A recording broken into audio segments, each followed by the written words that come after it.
श्री शिवाय नमस्तुभ्यम। हर हर महादेव।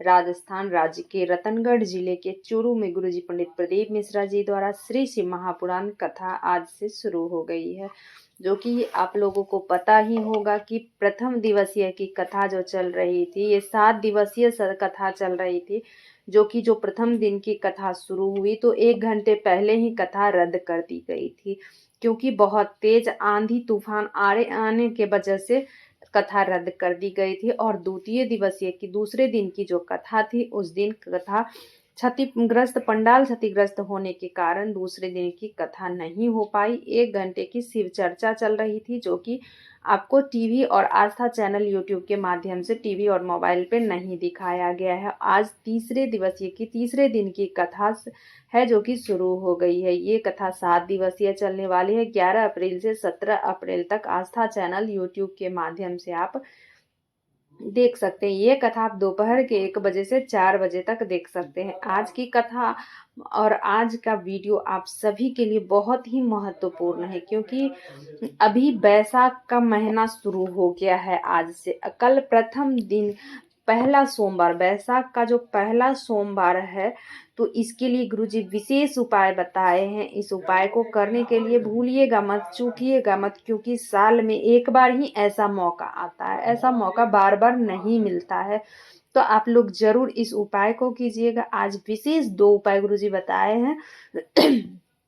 तो सारे उपाय की जानकारी के लिए वीडियो के अंत तक बने रहे। अगर मेरे चैनल पर नए हो तो सब्सक्राइब कर लो, बेल बटन प्रेस करना ना भूलना, ताकि मेरे ऐसे वीडियो की नोटिफिकेशन सबसे पहले आप तक पहुंच सके। अगर आप लोग फेसबुक के माध्यम से देख रहे हैं, मेरी कथा का जो है सुन रहे हैं, तो आप फॉलो करना ना भूलें। आज की कथा बहुत ही रोचक जानकारियों से भरपूर थी। आज की कथा में गुरुजी बहुत अच्छी जानकारियां दिए हैं। सभी की जानकारियां आपको इसी छोटी सी वीडियो के माध्यम से हम आसान भाषा में समझाने की कोशिश करेंगे। बैसाख महीना में किए जाने वाले 2 विशेष उपायों की जानकारियां आज गुरुजी दिए हैं, तो वीडियो के अंत तक आप लोग बने रहें। आज कथा शुरू होते ही गुरुजी बोले हैं कि आपका भाग्य कर्म को नहीं बदलेगा, पर आपका किया गया अच्छा कर्म जरूर आपके भाग्य को बदल देगा। इसलिए कहते हैं मत बुरे कर्म कर रे बंदे, वरना पछताएगा। भगवान की आंखों के आगे तू बच नहीं पाएगा। तो बढ़ते हैं आज की कथा की दूसरी जानकारी की ओर। पूर्व में सनातन को तोड़ने के लिए 3 पर घात किया गया था, रोटी, बेटी और चोटी। इसलिए सनातन धर्म में 3 चीजों को बचाने की कोशिश करें। सनातन धर्म में कोई नहीं तोड़ सकता है, तो सभी बेटियों से भी गुरुजी निवेदन किए हैं कि अपने माता पिता का सिर कभी मत झुकने देना। कोई ऐसा कदम मत उठाना जिसके कारण तुम्हारे टुकड़े फ्रिज में मिले। तो बढ़ते हैं आज की कथा की अगली जानकारी की ओर। पार्वती जी शिव जी से 5 प्रश्न की कि पहला, कली काल में जन्मे मनुष्य की व्यथा किस चीज से मिटेगी। 5 प्रश्न की, लेकिन गुरुजी आज 5 प्रश्न का जवाब नहीं दिए हैं। ये कथा पूर्ण होने से 7 दिवसीय की कथा है, आज तीसरे दिन की कथा थी, तो कथा आज 7 जो बच्ची बाकी कथा है उसमें सभी प्रश्नों का उत्तर जरूर दे देंगे। आज 1 प्रश्न का उत्तर दिए हैं। मनुष्य की व्यथा किस चीज से मिटेगी, तो बोले राम जी को इतना कष्ट हुआ, पिता चले गए, 14 वर्ष का वनवास हुआ, पत्नी का साथ छूट गया, फिर भी राम जी किसी साधु संत साधक उपासक किसी से हाथ दिखा के अपने दुख का कारण नहीं पूछे। कलयुग केवल राम आधारा। राम जी से पूछा गया आपको क्या चाहिए, तो राम जी बोले हमें तो केवल शिव पुराण का कथा का रसपान करना है। बढ़ते हैं आज की कथा की अगली जानकारी की ओर। निर्भा जी का पत्र आया। पत्र लेकर आई, 1 लोटे जल का क्या वर्णन करूं गुरुदेव, मेरे पति के लीवर में सूजन बताया, फिर कैंसर भी बता दिया, कंधे में पानी भी भर गया था, हर जगह दिखा के थक गई, बहुत परेशान हो गई। अब आप कहते हो कि शंकर भगवान एक डॉक्टर का रूप होता है, डॉक्टर भी एक शंकर का रूप होता है, तो हमारे रिश्तेदार के कहने पर 1 लोटा जल चढ़ाना प्रारंभ की। जल का आचमन कराती, बेलपत्री खिलाती, अपने पति को पशुपति व्रत किए।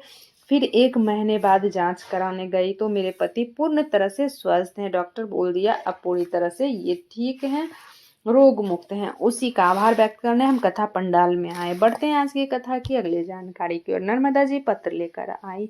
मेरी शादी 2008 में हुई गुरुजी। मेरे 3 बेटियां हैं। मेरी बेटी को एक भाई चाहिए था। बहुत लोगों को देखती थी कि सबके भाई है पर मेरे नहीं है, तो उन्हें बहुत बुरा लगता था। मेरी बेटियां 17 साल की हो गई थी, बड़ी बड़ी हो गई थी। उसके बाद जब मैं डॉक्टर से दिखाई तो डॉक्टर बोला गर्भाशय में छोटी छोटी गठाने थी, जिसके कारण मुझे मेरा गर्भ नहीं ठहर रहा था। तो डॉक्टर बोला कि गठान जो है उसका ऑपरेशन कराओ, फिर गर्भ ठहरेगा। फिर बाबा से विनय की, डॉक्टर बोल दिया था ऑपरेशन कराओ फिर गर्भ ठहरेगा। पर बाबा पे जल चढ़ाना चालू की और मैं मेरी बेटियां मिलकर पशुपति व्रत की, पंचाक्षर मंत्र षडाक्षर मंत्र का जप करती। बाबा की कृपा से गर्भ ठहर गया और बाबा की कृपा से पुत्र रत्न की प्राप्ति भी हुई। उसी का आभार व्यक्त करने हम कथा पंडाल में आए। बढ़ते हैं आज की कथा की अगली जानकारी की ओर। 2 चीजों पर कभी भरोसा मत करो, नल और कल। टंकी में पानी कब खत्म हो जाएगा भरोसा नहीं है। दूसरा नंबर पर है कल। कल आपका कब क्या होगा, कल कैसा आएगा किसी ने नहीं देखा है। जो करना है अब करो। बढ़ते हैं इसकी कथा की अगली जानकारी की ओर। शंकर भगवान बोले सुनो पार्वती, कली काल में जो मुझे पूर्ण रूप से भजेगा, हमें आधी अधूरी कोई चीजें पसंद नहीं है। सभी भगवान को अधूरा भी चढ़ाओ तो चलेगा, पर भगवान भोलेनाथ को पूर्ण चावल मतलब गोटा चावल चढ़ता है, खंडित कोई भी चीज नहीं चढ़ता है। इसलिए महादेव कहते हैं हमें जो पूर्ण रूप से भजेगा। इसलिए गुरुजी बोले अगर आप लोग कथा भी सुन रहे हो तो 1 दिन की कथा सुनो, 2 दिन की कथा सुनो, जो भी सुनो पूर्ण सुनो, आधी अधूरी नहीं सुनो। पूर्ण कथा सुने, आरती खत्म होने तक सुने। जब पूर्ण रूप से कथा ग्रहण करते हो तो शिव पूर्णता में देंगे। शिव पथ से जो भटक गया फिर वो अग्रणी नहीं होगा। बढ़ते हैं आज की कथा की अगली जानकारी और विशेष जानकारी की ओर। वैशाख महीने में शीतल जल भगवान भोलेनाथ को कैसे चढ़ाया जाता है, आप लोगों को कल भी वीडियो में बताए थे हम। तो शीतल जल किसे कहते हैं, भगवान भोलेनाथ को शीतल जल वैशाख महीने में बहुत प्रिय है। अगर आप लोग शीतल जल चढ़ाते हो, अपनी जो भी कामना करके चढ़ाते हो, तो भगवान भोलेनाथ आप लोगों की जरूर सुनते हैं। और ये मौका आपको बार बार नहीं मिलेगा, ऐसा मौका साल में 1 बार ही आता है। तो इस मौके को हाथ से जाने ना दे। तो आपको अब करना क्या है, वैशाख महीने का जो है शीतल जल और शीतल आरती, 2 तरह के उपाय बताए हैं गुरुजी। आप दोनों ही कर सकते हैं, दोनों उपाय आसान है। अब आपको करना क्या है, वैशाख महीने का जो विशेष उपाय है, वैशाख महीने में किसी भी दिन कर सकते हैं आप।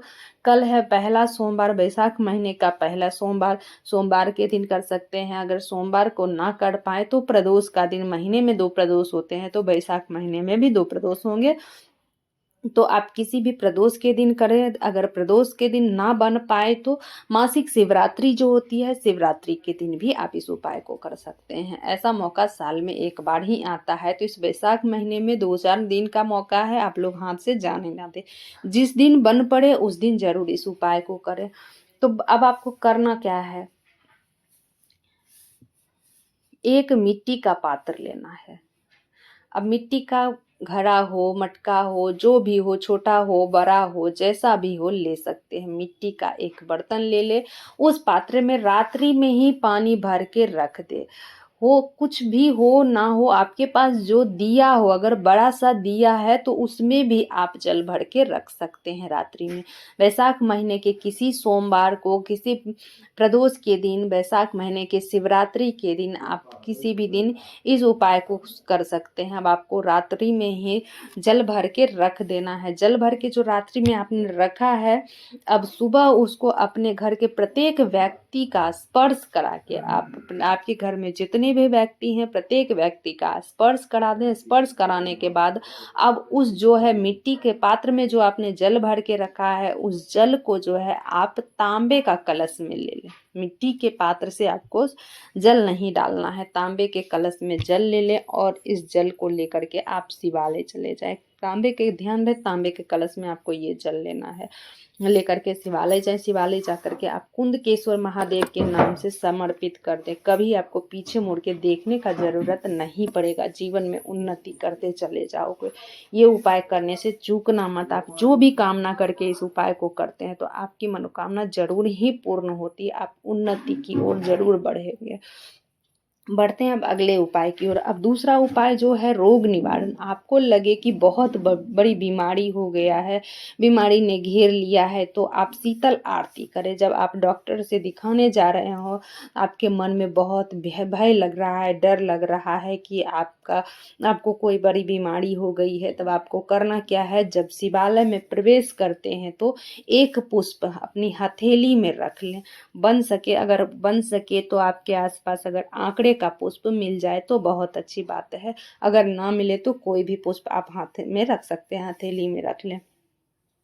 फिर एक कलश जल लेके प्रवेश करें मंदिर में, शिवालय में। अब आपके पास कोई भी सामग्री हो या ना हो, बस एक कलश जल और एक पुष्प लेकर के शिवालय जाए। अब आपको करना क्या, 11 बार शंकर भगवान का, 11 रुद्र का स्मरण करते हुए 11 बार कलश को घुमा लें। शिवालय जो आप गए हैं, जो शिवलिंग है भगवान भोलेनाथ की जो शिवलिंग है, उस पे आपको 11 बार 11 रुद्र का स्मरण करके आपको घुमाना है।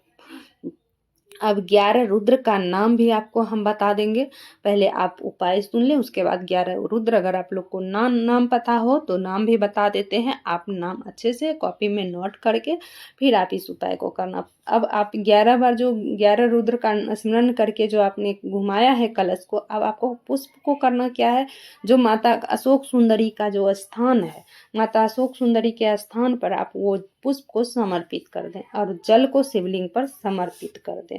तो आपकी कोई भी रोग है, रोग निवारण होगा ही होगा, रोग मुक्त। इसे शीतल आरती बोलते हैं। अब 11 रुद्र का नाम क्या है आप लोग नोट कर सकते हैं कॉपी में।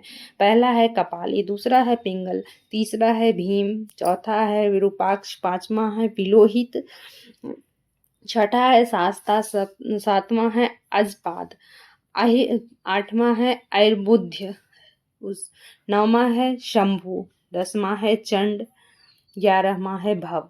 अब दोबारा आप लोग इस नाम को एक बार फिर से सुन ले। कपाली, पिंगल, भीम, विरूपाक्ष, विलोहित, शास्ता, अजपाद, आयुर्बुद्ध, शंभु, चंड, भव। अब ये 11 रुद्र का नाम है, आप लोग अच्छे से नोट कर लेते हैं कॉपी में। 11 रुद्र का नाम का स्मरण करके ही आप 11 बार घुमा करके कलश को, फिर आप माता अशोक सुंदरी के स्थान पर आप पुष्प को समर्पित कर देना है और जल को शिवलिंग पर छोड़ देना है धीरे धीरे। तो आपका कोई भी बड़ी बीमारी हो, इससे आपको निवारण मिलेगा ही मिलेगा। श्री शिवाय नमस्तुभ्यम, हर हर महादेव। दोस्तों मेरे चैनल पर नए हो तो सब्सक्राइब कर लो, बेल बटन प्रेस करना ना भूलना, ताकि मेरे ऐसे वीडियो की नोटिफिकेशन सबसे पहले आप तक पहुंच सके।